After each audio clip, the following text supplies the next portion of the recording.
2 de setembro de 2014. Com gol em jogada ensaiada, Brasil vence segunda partida sob o comando de Dunga. Palmeiras tem jogo decisivo contra o Criciúma nesta quarta-feira. A expectativa é de poder ver o time já com um pouco da cara do novo treinador. São Paulo terá mudanças para enfrentar o Botafogo logo mais em Brasília. Auro deve permanecer na lateral e Michel Bastos retorna na esquerda. Santos visita o Sport tentando melhorar desempenho fora de casa para subir na tabela. Vasco vence na estreia de Joel Santana. Lusa perde outra no final. E Ponte Preta toma virada incrível. Não faltou emoção na Série B. E ainda, presidente da UEFA adota posição firme contra o preconceito no futebol. E campeão olímpico Arthur Zanetti projeta desempenho do Brasil no Mundial de Ginástica. Não troque de canal. O Gazeta Esportiva volta já!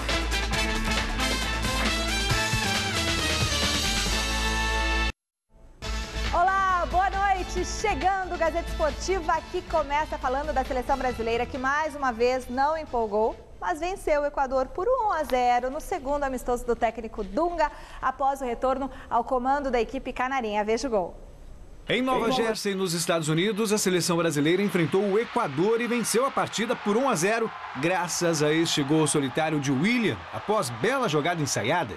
O time verde e amarelo volta a entrar em campo apenas no dia 11 de outubro em Pequim para encarar a Argentina em duelo válido pelo Superclássico das Américas. Grande noite para você que acompanha o Gazeta Esportiva. Mais uma vitória brasileira sob o comando do técnico Dunga. 2 jogos, 2 vitórias, 100% de aproveitamento. Em termos de resultados, obviamente, o aproveitamento é muito bom. Trata-se de um ótimo começo do técnico Dunga.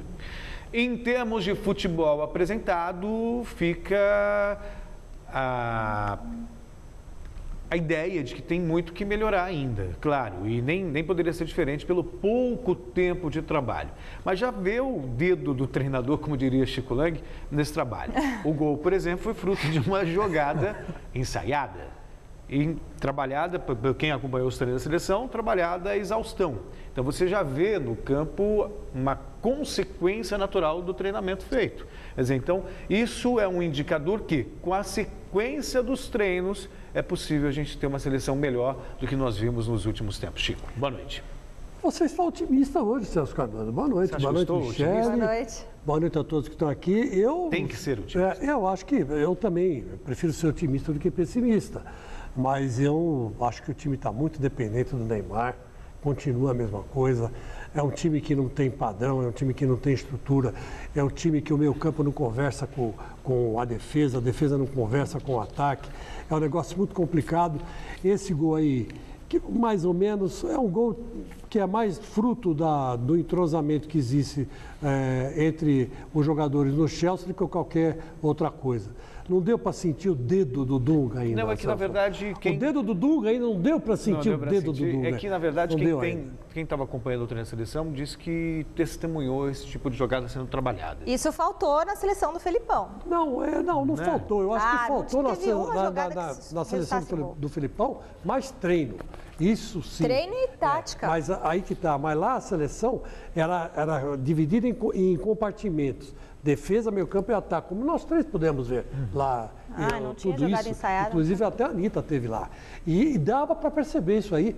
E era incrível como não havia diálogo entre, vamos dizer assim, todo o time. Era um time que talvez até por cada um queria jogar sozinho. Até por falta uma falha no próprio treinamento, na maneira de mas com 40 dias juntos, não justifica esse tipo de reação na seleção brasileira. Por isso que eu estou falando, em menos tempo de trabalho, você já pôde ver uma pequena, é sutil, não é nada significativo. Mas olha, Celso, o padrão técnico. Eu não gostei da amostra. A amostra me cheira mal.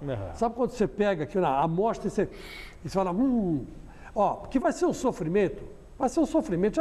Já se prepare aí. Eliminatória vai ser assim: 1-0, 1-1, 1-0, 1-1, 2-0 para o adversário. E aí vai ser aquele sufoco, não vai ter mais aquele placar. Ontem era o Equador, gente. O Equador, cara. Eu vi o Brasil na época do Rivelino, do Tostão, do Pelé, dar de 8-0 no Equador.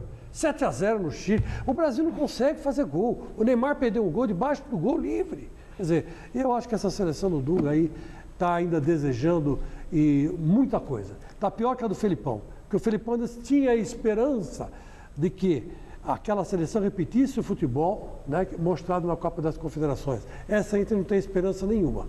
E eu, pelo menos, não tenho. Acho que esse time aí vai classificar para a próxima Copa na Rússia, mas vai ser um sufoco.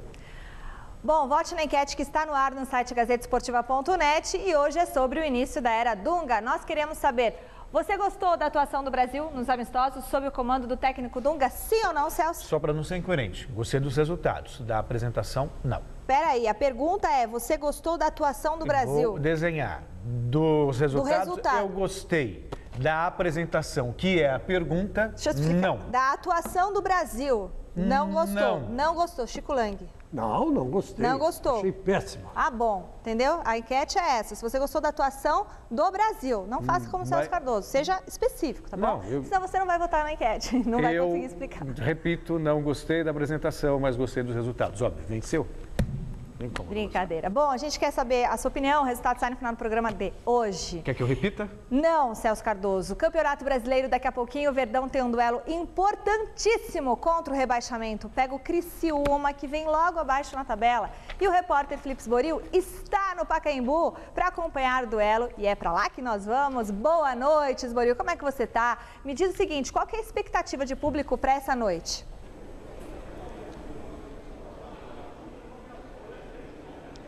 Oi, Michele, um abração para você, para o Celso, para o Chico, para o pessoal em casa acompanhando o Gazeta Esportiva. A gente fala ao vivo aqui do Pacaembu. Daqui a pouco, às 7h30 da noite, tem Palmeiras e Criciúma, equipes que estão muito próximas na tabela de classificação. Ambas possuem 18 pontos. O Palmeiras respira fora da zona do rebaixamento. O Criciúma não. O Criciúma está na zona do rebaixamento, tem técnico novo, enfim, muitas novidades. O técnico Dorival Júnior faz sua estreia em casa, aqui no estádio do Pacaembu. E tem problemas. 8 desfalques. O Lúcio, o Wesley, Valdívia, Fernando Praz, o Wendel, Alione, o Wellington e também o Josimar, que estão suspensos. As equipes já estão definidas aqui no estádio do Pacaembu. Daqui a pouco a gente traz a palavra do Vitor Luiz, que na chegada falou com a gente. Mas antes tem reportagem do Fernando Gavini, que ontem esteve no treinamento do Palmeiras. Treino, muito treino, repetição insistente, mas também muita conversa. É assim que Dorival Júnior pretende fazer o Palmeiras reagir no Campeonato Brasileiro. Ele tá passando bastante confiança pra gente, né? Ele conversa, fala que é uma boa oportunidade pra gente ganhar, né, esse jogo. Falou do último jogo também que pela nossa atitude, pela disposição que a gente teve, poderíamos ter saído com o placar ganhando o jogo, mas não conseguimos, né? O adversário desta quarta-feira é o Criciúma, que tem o mesmo número de pontos do Palmeiras, mas está a uma posição abaixo do Verdão e só está na zona de rebaixamento por conta dos critérios de desempate. É um jogo decisivo e a gente encara praticamente com uma oportunidade grande para seguir o caminho das vitórias, né? A gente conseguiu criar um bom resultado com um jogador a menos, né? Creio que a gente fez um melhor jogo que o Atlético Paranaense, mas não veio a vitória, né? Acho que a gente tem uma grande oportunidade agora jogando na nossa casa, diante do nosso torcedor, para a gente conseguir a vitória. Diogo é o homem-chave no esquema que o novo técnico quer implantar. Ele joga centralizado na linha de 3 do 4-2-3-1 montado por Dorival. Quando eu subi também ali na Portuguesa, eu fazia um pouco dessa função também, né? Eu gostei do último jogo. É claro que ele pede pra gente se movimentar bastante, né? Principalmente até com o Leandro, pra gente ter uma troca ali, que ele tem condição também de fazer essa função, pra gente confundir bastante a marcação deles, né? Então acho que isso tem tudo para dar certo. Dorival Júnior completa nesta quarta-feira uma semana de Palmeiras. Durante os treinos já deixou claro que quer um time de mais movimentação ofensiva e que também pressione a saída de bola do adversário. Contra o Criciúma, nesta quarta-feira, a expectativa é de já poder ver um Palmeiras diferente em campo. Você vê que é um treinador que gosta bastante, né, de atacar também, né? Não só aqui no Palmeiras, mas eu mesmo que acompanhei alguns times do Dorival, um treinador bem ofensivo, né? Mas é claro que a gente tem que se preocupar também ali atrás também, junto... A gente fez isso, né? No jogo contra o Atlético Paranaense. Então a cara dele, acho que nesse jogo vai tá mais a cara dele.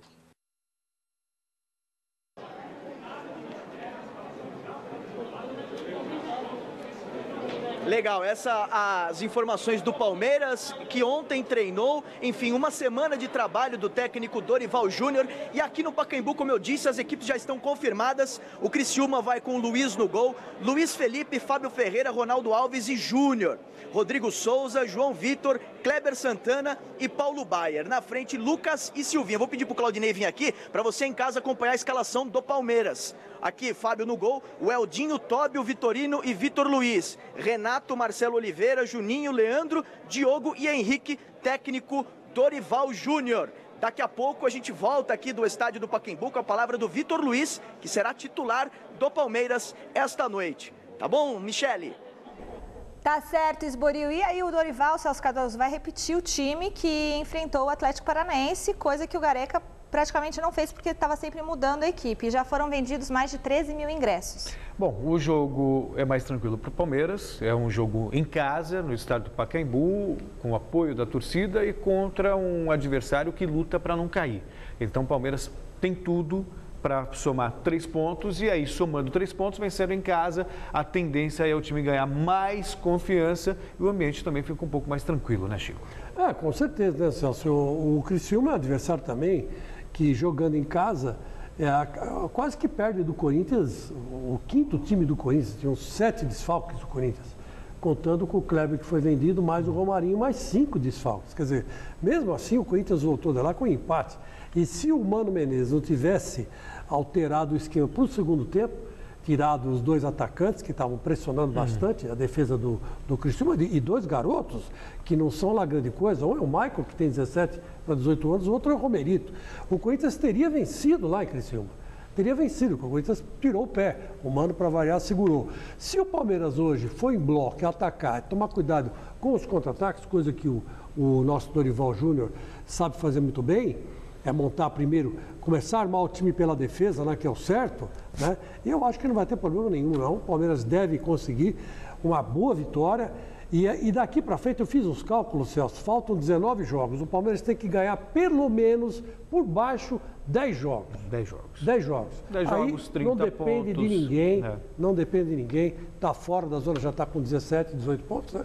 Então, já fica fora até menos, pode ganhar até 9 jogos só. Porque aí já fica com 47 pontos, 48, já se livra do rebaixamento. Então, vamos pensar em ganhar. Hoje, ou seja, seguindo mais 3 pontos seguindo sua linha de raciocínio, praticamente vencer todos os jogos em casa. Praticamente. Né? E empatar fora. O que o Palmeiras não pode é perder. Já perdeu tudo que tinha que perder. Então é melhor empatar. Pro Palmeiras é melhor empatar do que perder. E ganhar, se possível, de preferência 10 jogos. Aí não depende de ninguém, escapa do rebaixamento. Eu acho que com o Dorival, o Palmeiras não cai.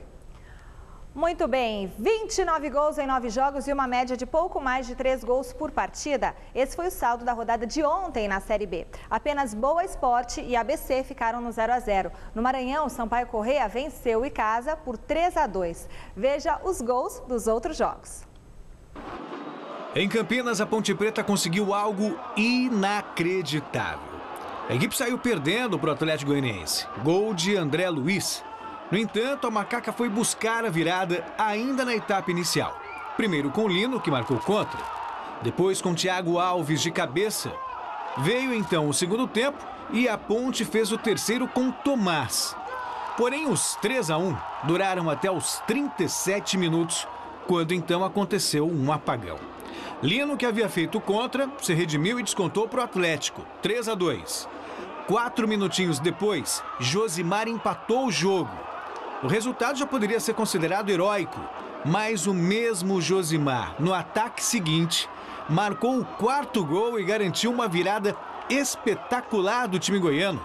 Uma vacilada incrível da Ponte dentro de casa. Final 4-3 Atlético. A Portuguesa repetiu o velho filme visto inúmeras vezes nesta Série B, tomando um gol nos 5 minutos finais de uma partida. Desta vez o algoz foi o Santa Cruz. Léo Gamalho marcou e definiu o placar 1-0. Fora de casa, o Oeste conseguiu um resultado importantíssimo contra o América de Natal. Serginho fez o único gol do jogo e deu os 3 pontos à equipe do interior paulista, 1-0 e nada mais. Em Bragança, o Avaí não tomou conhecimento do Bragantino e goleou. Anderson Lopes fez o primeiro aos 23 da etapa inicial. 3 minutos depois, Diego Felipe usou a cabeça para aumentar a vantagem, 2-0. Antes do intervalo, Marrone praticamente selou a vitória do time catarinense. 3-0. Na etapa final, Guilherme Matiz diminuiu para o Braga cobrando falta. Nos acréscimos, Diego Felipe fechou a conta e confirmou a melhor campanha de um visitante ao Avaí nesta Série B. 4-1. Jogo de 7 gols para Ceará e América Mineiro. Eduardo aos 8 e Sandro aos 23 do primeiro tempo abriram 2-0 para o chamado Vozão. O time de Minas não se intimidou e foi buscar o empate. Primeiro com Adalberto e depois com Vitor Hugo. 2 gols de cabeça para o Coelho. Ainda na etapa inicial, Magno Alves, sempre ele, colocou o Ceará novamente na frente. Já no segundo tempo, outra vez, Magno Alves apareceu para fazer mais um, 4-2. Eduardo, aos 26, definiu o placar e a vitória dos cearenses por 5-2. Em Goiânia, o Náutico venceu o Lanterna Vila Nova graças ao gol solitário de Christian, logo aos 9 minutos de partida. Com o resultado, o Timbu subiu para a 10ª colocação na tabela. E na volta do técnico Joel Santana ao Vasco da Gama, a equipe venceu o Luverdense por 2-0 em São Januário. Rodrigo de cabeça fez o primeiro. E no segundo tempo, Maxi Rodrigues fechou o placar. A equipe carioca é a 4ª colocada, a 1 ponto do líder Joinville. Meus amigos, hoje, quando Flávio Prado adentrou a redação, estava cabisbaixo, triste, macambúzio, diremos assim, né? Uma linguagem que o Alberto Helena gosta, macambúzio, né? E de repente eu perguntei, Flávio, o que aconteceu? Ele falou assim, na brincadeira, lógico, não leve a mal o Flávio, que o Flávio não tem maldade nenhuma no que diz. Ele falou assim, a Ponte Preta palmeirou. Eu falei, o quê? A Ponte Preta palmeirou. Que a Ponte Preta antigamente era assim, era 1-0, ou saía perdendo 1-0, atacava, perdia gol, fazia um gol, ou levava um gol, ou empatava ou perdia, não ganhava nunca. Agora não, ela conseguiu virar o placar e conseguiu levar uma virada no mesmo jogo. Então, isso é coisa de Palmeiras, segundo o Flávio Prado. Então, vejam os senhores, a Ponte Preta palmeirou. Mas calma, Flávio, ainda existem muitos jogos pela frente e a Ponte Preta fará, sim, jus ao seu nome de macaca vingadora. Essa pode chamar de macaca porque o símbolo é macaca mesmo. Macaca vingadora. É macaca vingadora. Vai lá, macaca. Vai, macaca. Muito bem, futebol internacional, a Copa no Catar voltou a ser tema de polêmica na Europa nesta semana. E num evento na Itália, o presidente da UEFA foi duro ao falar sobre o preconceito no esporte mais popular do mundo. Em evento em Roma sobre respeito e diversidade no futebol, o presidente da UEFA, Michel Platini, foi firme nas declarações contra o racismo. O futebol é um extraordinário exemplo de mistura social. Desde o mais simples jogo realizado em um subúrbio, assim como na final da Champions League, a diversidade resultada da globalização é cheia de desafios e oportunidades. Essa foi uma maneira leve de dizer o que agora falarei de uma forma mais dura para ser entendido. A Europa do futebol mau, macho e branco está acabada. E ainda bem, não voltará nunca mais. De papa, mal, machiste et blanche, c'est fini. Não vou esconder que o caminho é longo, cheio de obstáculos e com uma oposição velada. Mas eu prometo hoje, solenemente, que nada vai nos parar e que todo dia daremos um passo adiante. Futebol inclui integração e acolhimento. Não exclui ninguém, não persegue ninguém. É um esporte como fator de progresso para a sociedade. Esse é o meu pensamento e o meu programa. A Copa de 2022 ainda está longe de acontecer, mas já causa bastante polêmica. Tudo porque os mundiais costumam ser disputados no meio do ano, ou seja, bem na época do verão do Catar. A polêmica ganhou força na última Soccerex, quando o presidente da FIFA, Josef Blatter, afirmou que não é possível jogar com tal calor e que a Copa será realizada no inverno europeu. O problema é que há um temor nas federações nacionais do velho continente que um Mundial no final do ano atrapalhará o andamento dos campeonatos locais e continentais. Tentando se manter fora dessa discussão, Nasser Al-Khater, chefe de marketing e comunicação do comitê organizador da Copa de 2022, disse que qual seja a decisão, o país estará pronto. Nossa posição desde o início foi que estaremos prontos para sediar a Copa do Mundo em qualquer momento que a comunidade internacional optar. Ainda nenhuma medida foi decidida, nem nenhuma recomendação foi dada. Não importa se será verão, inverno ou primavera. Nós estaremos prontos. Pois é, meus amigos, vejam, senhores, o Platini declarou guerra ao racismo. E eu acho que nada mais oportuno que fazer com que essas palavras do Platini, que aliás é uma língua maravilhosa, o francês, né? Muito bonito, né? Maravilhoso. C'est fini. Ele falou, acabou, fim, não tem conversa, não se aguenta mais esse tipo de coisa numa Europa tão avançada como a Europa está hoje. E é o mundo inteiro que não suporta mais isso. E o Platini, num francês bonito, claríssimo, para variar, né, os franceses sempre pregando a liberdade, a fraternidade, pulam na frente sempre, em tudo quanto é regime político, né, e agora estão na luta contra o racismo. Então, fim. E eu espero que essas palavras aí tenham um eco bem grande lá na Federação Gaúcha de Futebol. E que finalmente, né, as coisas mudem um pouco de figura e parem com esse negócio de gritos e gritos e mais gritos contra gritos racistas contra os nossos jogadores. Que não foi só o Aranha, não. O Aranha foi aquele que foi pego, né, que foi visto sendo xingado, que foi filmado, né? A moça lá, que virou até atriz da Globo já, né? Tá nos programas da Globo, tá tudo maravilhoso. Depois que ela vai pousar pelada. E aí eu quero ver. É esse tipo de coisa que não pode ser. O bandido virar herói. Isso está errado. Está errado o bandido virar herói. Não pode acontecer. Ela cometeu um crime, então ela tem que ser punida. Não fazer parte de programa de televisão. Mas eu não tenho nada com isso. É problema dela. Muito bem, entre os dias 3 e 12 de outubro, a equipe brasileira de ginástica artística disputará o Campeonato Mundial em Nanning, na China. A delegação embarca amanhã para o Japão com o objetivo de se adaptar às diferenças de clima e principalmente de fuso horário. Mas antes disso, o repórter Fernando Gavini acompanhou a preparação da grande estrela da nossa equipe. Não é fácil ser ginasta. Desde pequeno é preciso pegar pesado. Muitas vezes o esforço é demais quando se ainda é uma criança. Mais fácil aguentar o sacrifício quando se tem por perto um espelho. No caso dessa meninada de São Caetano do Sul, a inspiração está treinando ao lado. O campeão olímpico e mundial das argolas, Arthur Zanetti.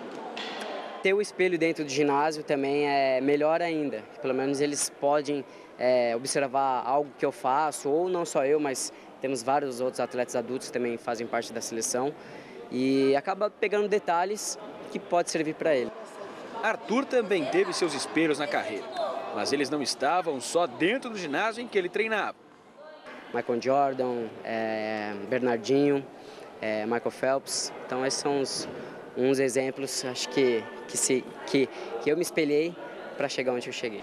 Desde que conquistou a medalha de ouro nos Jogos Olímpicos de Londres, Arthur Zanetti só foi derrotado nas argolas uma vez, na etapa da Copa do Mundo de Ostrava, na República Tcheca, em novembro de 2012. De lá para cá, venceu todas as competições que disputou, a principal delas, o Mundial da Antuérpia, no ano passado. A gente está fazendo a nossa parte, né? O resultado está vindo, pelo menos quem está esperando. Mas a gente sabe que pode acontecer qualquer momento de não conseguir um ouro ou nem mesmo conseguir um pódio. Vai ter um dia que com certeza esse certo não vai estar com certeza definido. Mas a gente só trabalha e faz o nosso melhor, pelo menos dentro da área de competição. Arthur viaja na sexta-feira para o Japão, onde vai participar de um período de aclimatação com a seleção brasileira antes de embarcar para a China, onde vai tentar o bicampeonato mundial em Nanning. Mas não é só com o fuso horário que o brasileiro vai ter que se acostumar. A Federação Internacional de Ginástica mudou as regras das argolas para tornar a competição mais dinâmica. e complicou a vida dos atletas. A partir de agora, durante a série, não se pode mais ficar parado por mais de 2 segundos na vela, movimento em que os ginastas ficavam de cabeça para baixo. Dificultou tanto que Arthur tirou da série o elemento que ele criou e foi batizado com o nome de Zanetti pela federação. Acabou ficando um pouco mais rápida e também um pouco mais cansativa, pelo fato de não poder parar e descansar. Então, está exigindo mais dos atletas, pelo menos que fazem argolas, série de, não só de alta dificuldade, mas sim até de média, acaba cansando um pouco mais. Então, é ter mais resistência muscular para chegar no final da série bem e conseguir fazer uma saída boa. O sonho do Brasil em conquistar a Copa do Mundo de basquete masculino acabou nesta quarta-feira. No confronto que decidiu uma vaga para a semifinal, a seleção brasileira perdeu da Sérvia por 84-56 e se despediu da competição. Desta vez, a equipe comandada pelo técnico Rubem Manhano não se encontrou no jogo e nem mesmo os 12 pontos e 9 rebotes de Anderson Varejão e os 12 pontos de Marquinhos foram suficientes para superar os sérvios, que tiveram como destaque Milos Teodosic, que anotou 23 pontos e deu 4 assistências. Mesmo eliminada, a seleção brasileira deixa uma boa impressão e, a partir de agora, passa a ter como principal objetivo a preparação para os Jogos Olímpicos do Rio em 2016. Essa boa impressão se deve à primeira fase, também com uma certa irregularidade, terminou em segundo, é verdade, mas começou a seleção, os primeiros jogos sempre começava muito mal e depois conseguia virada. A própria Sérvia na primeira fase, o Brasil chegou a abrir 20 pontos de vantagem, tomou a virada e no fim acabou vencendo o jogo e depois superou contra a Argentina, fazendo uma bela partida, mas foi decepcionante o que nós vimos hoje contra a Sérvia. Foi decepcionante, o próprio Rubem Manhano considerou inaceitável você perder um jogo de quartas de final por 29 pontos de diferença, quer dizer, quando se cogitava, se imaginava a possibilidade de conquistar uma medalha, vencer o campeonato não, porque você tem uma seleção norte-americana que é praticamente imbatível. Mas, pelo menos, sei lá, brigar pelo bronze. Se chegasse a uma semifinal contra a Espanha, já seria o sonho, né? E, infelizmente, o Brasil ficou pelo caminho nas quartas de final. O que a gente tem que pesar é que há muito tempo o Brasil não conseguia chegar nessa fase. Pelo menos isso, mas não deixa de ser decepcionante a atuação de hoje contra a Sérvia. Há 28 anos, hein? Viu? Eu acho que tudo faz parte, na verdade, dessa renovação. E vamos supor assim, ou a Sérvia, no primeiro jogo, que perdeu feio do Brasil, jogou meia, descompromissada, sabia que podia pegar o Brasil lá para frente, ia passar de fase na boa, que eu acho que deve ter acontecido isso, e o Brasil jogou com o gás todo. E agora aconteceu o contrário, o Brasil entrou meio com a mão mole, né? Enquanto que a Sérvia entrou pegando duro. E aí, meu filho, aí não teve jeito, houve uma inversão de valores. Eu acho que no primeiro jogo todo o gás foi dado na hora errada. E nesse segundo jogo, que era o mais importante, acabou não dando certo. Mas acontece. Mas nós estamos com o pessoal da NBA e o Brasil, o basquete brasileiro, tem esperança sim de medalha olímpica. Eu acho que isso que o povo tem que ficar na cabeça. 28 anos que o Brasil não chega a uma semifinal de Copa do Mundo de basquete. Bom, vôlei na Polônia, a seleção brasileira segue voando no Mundial masculino. Hoje, no primeiro confronto, válido pela segunda fase do torneio, os comandados de Bernardinho derrotaram a Bulgária por 3-0, parciais de 25-15, 25-21 e 25-21. O Brasil está invicto na competição, com 6 vitórias em 6 partidas e é o líder do grupo F com 12 pontos, um a mais que a Rússia. E o próximo jogo será amanhã, às 11h40, contra a China. E olha, você pode interagir com a nossa equipe através do nosso Twitter, @GazEsportiva. Lá você conversa com a gente, fica sabendo antes de todo mundo que vai rolar nos bastidores do programa e conhece também os bastidores do nosso trabalho. Endereço twitter.com/GazEsportiva. Beijão para a nossa telespectadora Sandra Lima, de São Bernardo do Campo, para Lurdinha Santos, que sempre nos acompanha, Luciano Valério Lima, de Goiânia, Denilson Maiorano. Beijo. E mandar também abraço, nos seguem e mandam mensagens via Twitter, o Jefferson Lage, a Georginha, o Wagner, Wagner San. Então sintam-se todos abraçados. Deve ser japonês, né? Wagner San. Pode ser. Celso San. A nossa Gazeta está de cara nova na internet. Pensando em você, que sempre nos acompanha, nós lançamos um novo site muito mais dinâmico e muito mais fácil de navegar. Acesse tvgazeta.com.br e escolha o seu programa favorito no menu. Você também pode assistir aos vídeos separados pelos assuntos de que mais gosta, como beleza, saúde, esporte, notícias e muito mais. Além disso, pelo site, você acompanha toda a nossa programação ao vivo e em alta definição de qualquer lugar. tvgazeta.com.br. Acesse agora mesmo e divirta-se. Vamos para um rápido intervalo no Gazeta Esportiva? Daqui a pouquinho tem tudo sobre a rodada da Série A do Brasileirão. Não saia daí, a gente já volta.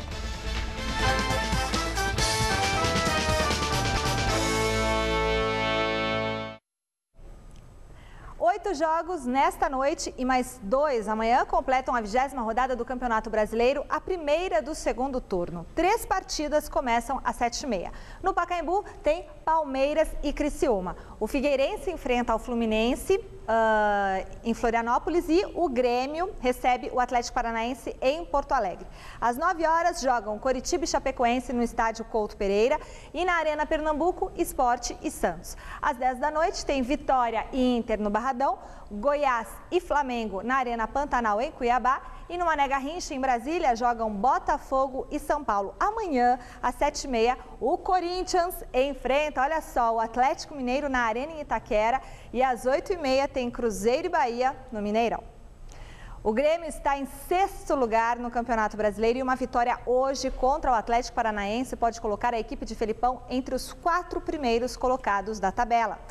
Para o Internacional, o G4 já é uma realidade, mas o Colorado precisa vencer depois da última derrota em casa contra o Figueirense e para o jogo de hoje à noite, o técnico Abel Braga terá alguns problemas.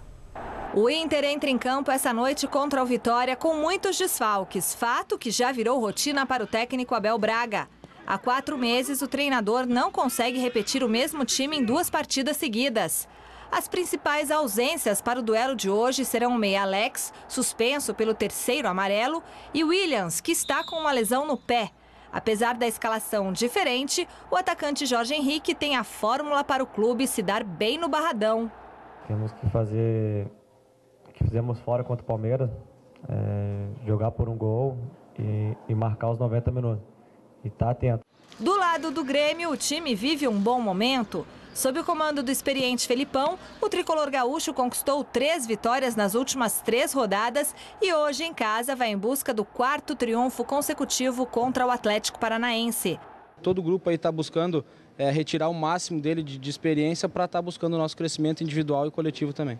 A vontade dos jogadores tem se refletido também nos treinos. E quando a raça é desse tamanho, sobra até para o Murtosa.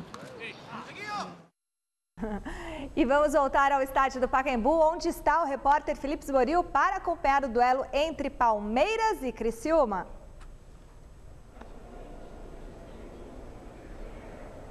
É isso mesmo, Michele. Daqui a pouquinho, 7h30 da noite, o Palmeiras enfrenta o Criciúma aqui mesmo no estádio do Pacaembu. E como a gente disse, falta pouquinho. As equipes já estão por aqui, estão escaladas e definidas. A gente já encontrou as escalações da primeira entrada aqui no Gazeta Esportiva. E na chegada do Palmeiras, o lateral Vitor Luiz falou com nossa reportagem da expectativa de ser mais uma vez titular do Palmeiras.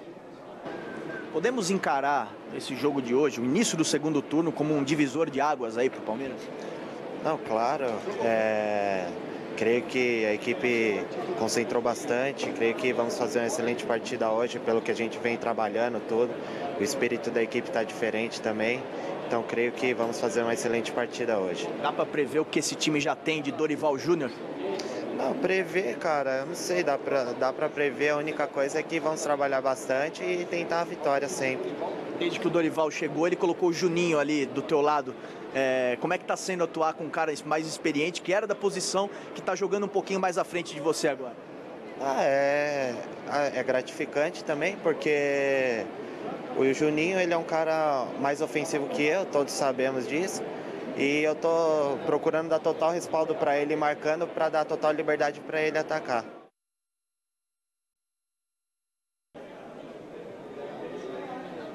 Tá aí a palavra do Vitor Luiz aqui no Gazeta Esportivo. O Palmeiras vai com Fábio no gol, o Eldinho, Tóbio, Vitorino e Vitor Luiz. Renato, Marcelo Oliveira, Leandro, Diogo, Juninho e Henrique na frente. O Dorival Júnior, que teve essa semana inteira de trabalho, já trabalhou com alguns jogadores em outras equipes. O Wesley no Santos, o Josimar no Internacional, o Fernando Praz e também o Bernardo no Vasco da Gama. E ele é o 26º treinador que passou pelo Palmeiras como jogador e assumiu a equipe como treinador.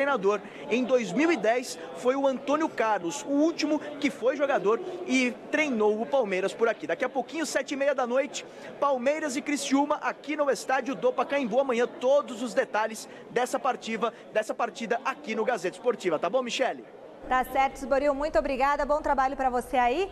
E o Santos vai ter uma missão importante essa noite na Arena Pernambuco. Além de precisar vencer o Sport, o Peixe vai tentar acabar com a série de 5 derrotas consecutivas em jogos na casa do adversário. Reportagem Adriano Dolfi. Edu Dracena foi poupado do último treino, mas não deve ser problema para o duelo de logo mais contra o Sport. Times em situações parecidas na tabela, o chamado jogo de 6 pontos. Com certeza, acho que ele está à nossa frente, acho que temos que ganhar para estar passando, então podemos considerar que é um jogo de 6 pontos. A gente sabe da dificuldade que é enfrentar eles lá, então com todo respeito vamos lá para tentar sair com a vitória. Mas um fator pode atrapalhar as pretensões do Santos, a irregularidade do time fora de casa. A última vitória foi no dia 29 de maio contra o Bahia. Depois disso, o Peixe perdeu os últimos 5 jogos atuando fora da Vila Belmiro. Mas acho que fizemos boas partidas, infelizmente perdemos por alguns detalhes. Mas, como falei, a gente tem que estar atento para esses detalhes, principalmente fora de casa. Porque acho que está na hora de a gente também roubar pontos fora de casa para a gente ter uma sequência boa no campeonato. Para tentar reverter esse quadro, o treinador, aos poucos, vai mudando a forma do time atuar fora de casa. Acho que a gente tem que valorizar a posse de bola, acho que temos que ficar mais com a bola fora de casa e tentar. Com certeza a gente vai sofrer um pouco de pressão, a gente tem que suportar isso daí. Não podemos tomar gol bobo, principalmente fora de casa, que é difícil de reverter. Acho que a gente sabe da dificuldade que vai ser, então está todo mundo alertado já. Acho que está na hora de a gente dar uma embalada nesse campeonato para subir na tabela, então a gente sabe do nosso objetivo e vamos em busca. Bom, que assim seja, deve estar pensando o torcedor santista. Hoje, o Pelé deu uma entrevista no Rio de Janeiro durante um evento e foi questionado sobre o que aconteceu com Aranha, que foi vítima de gritos racistas na Arena do Grêmio. E, surpreendentemente, o Pelé, que se diz contra o racismo, contra o preconceito, disse que o Aranha foi precipitado ao querer brigar com os torcedores. Segundo o Pelé, ele já foi chamado de crioulo, de macaco. Se ele fosse reclamar em todas as vezes que lhe aconteceu isso, não teria jogo. Ora, e que o torcedor, na animosidade, no momento do jogo, acaba gritando. O Pelé, que sempre foi muito criticado pela falta de engajamento, até para defender mesmo a causa negra, eu acho que pisou na bola. Tem que parar com essa história de que tem que ignorar. Muito pelo contrário, você tem realmente que protestar para que esse tipo de situação acabe. E o Pelé, como rei do futebol, como o maior nome da história do esporte, deveria ser o primeiro a levantar essa bandeira. Já passou da hora. Então, claro que todos são livres para emitir a opinião, é liberdade de expressão, cada um acredita naquilo que defende, mas, sinceramente, levando em consideração a causa da luta negra, o Pelé pisou na bola. Está nadando na contramão da história, né? Porque agora todo mundo, a FIFA mesmo, prega que o fim do racismo. Aconteceu um lance de racismo no Sul e o Pelé quer falar da morte da Bezerra em cima disso? Não tem como falar. O fato existiu, aconteceu um crime. Claro. Então, o crime foi contra, curiosamente nesse caso, contra um negro. Então, tem que ser enquadrado num crime de racismo. Enfim, e o Pelé não tem que dar opinião e falar que o Aranha errou ou deixou de errar. Ele disse que foi precipitado. Não foi precipitado, foi isso nenhum. Também acho que não. O que o Pelé disse que foi uma tremenda bobagem, né? Que houve um crime e esse crime tem que ser punido, fim. É que ele exaltou a postura do Daniel Alves, né, e criticou aí a do Aranha. Bom, no Botafogo, o técnico Wagner Mancini vai precisar quebrar a cabeça para definir a equipe que está cheia de desfalques para enfrentar o São Paulo daqui a pouquinho em Brasília. O Botafogo teve um primeiro turno para esquecer. Problemas com o atraso de salários e a luta para se afastar da zona do rebaixamento deram o tom das manchetes envolvendo o Clube da Estrela Solitária. Todos em General Severiano querem mudar essa história na segunda parte do campeonato. É um novo campeonato, que é o segundo turno que se inicia. Então, procurar fazer um segundo turno muito melhor do que fez o primeiro. É um jogo que não é no Maracanã, mas é mando nosso. Então, a gente tem que jogar como se estivesse em casa, que em Brasília também tem bastante torcedor do Botafogo. Só que fazer a estreia no retorno do Campeonato Brasileiro, com vitória sobre o São Paulo logo mais às 10 da noite no Estádio Nacional Mané Garrincha, não vai ser nada fácil. O técnico Wagner Mancini terá que contornar 7 desfalques entre os jogadores considerados titulares. Mas, no total, 16 atletas não têm condições de jogo.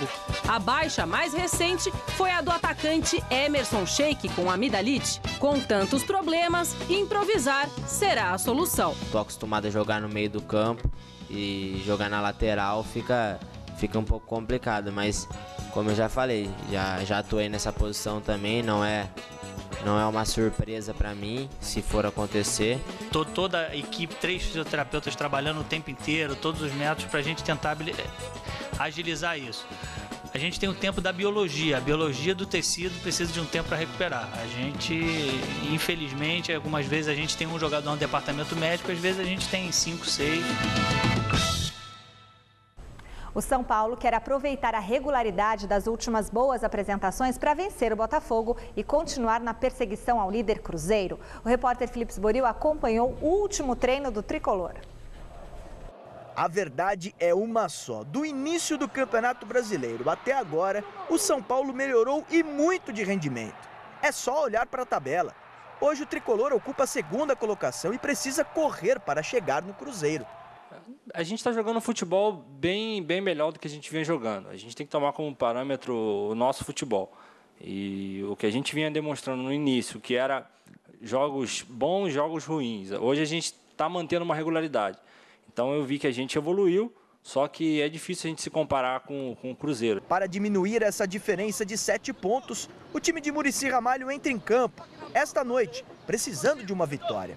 Chance de quem entrou mostrar serviço, como os laterais Auro ou Luiz Ricardo. Algum deles irá ocupar a vaga deixada por Paulo Miranda, que se contundiu. O Paulo Miranda, ele avançava pouco, ele deixava sempre que a outra lateral apoiasse um pouco mais, ele iria só na boa. Agora, jogando com lateral de ofício, a gente sabe que vai revezar. Uma hora, se for o Auro, vai o Auro, se for o Luiz, vai o Luiz. E o outro lado vai ter que fechar. A outra lateral também terá mudança. Michel Bastos cumpriu suspensão e volta. Com Souza e Denilson no meio-campo, o time fica com mais liberdade para os 4 homens da frente atacarem. A gente fica por trás e deixa eles resolverem, porque eles têm qualidade suficiente para isso, são jogadores totalmente competentes para resolver lá na frente. E isso dá um pouco mais de tranquilidade para que eu e Denilson a gente venha ficar por trás, só protegendo, na verdade, eles ali junto com a nossa zaga. Esse jogo contra o Botafogo não será disputado no Rio de Janeiro, e sim em Brasília, no estádio Mané Garrincha. Portanto, chance da torcida do São Paulo se igualar aos cariocas nas arquibancadas. Nesse momento, toda a ajuda é bem-vinda. Sendo no Mané Garrincha, eu creio que a torcida do São Paulo vai nos apoiar. Vai ser estádio dividido, então a torcida do São Paulo vai comparecer, vai nos apoiar. E eu creio que não vai ficar mais fácil, nem que seja vantagem, mas a gente sabe que eu acho que fica um pouco mais parelho. É um campo neutro e a gente vai tentar impor nosso jogo como a gente vem fazendo dentro de casa. Bom, meus amigos, o São Paulo é um time em ascensão, então todo cuidado é pouco, né? Para que essa ascensão não vire uma decadência. Aliás, campeonato de pontos corridos, um jogo valendo 3 pontos, é complicado, porque se você perde 2 seguidos, você já fica bem para trás na tabela se quem está competindo com você ganha 2 jogos.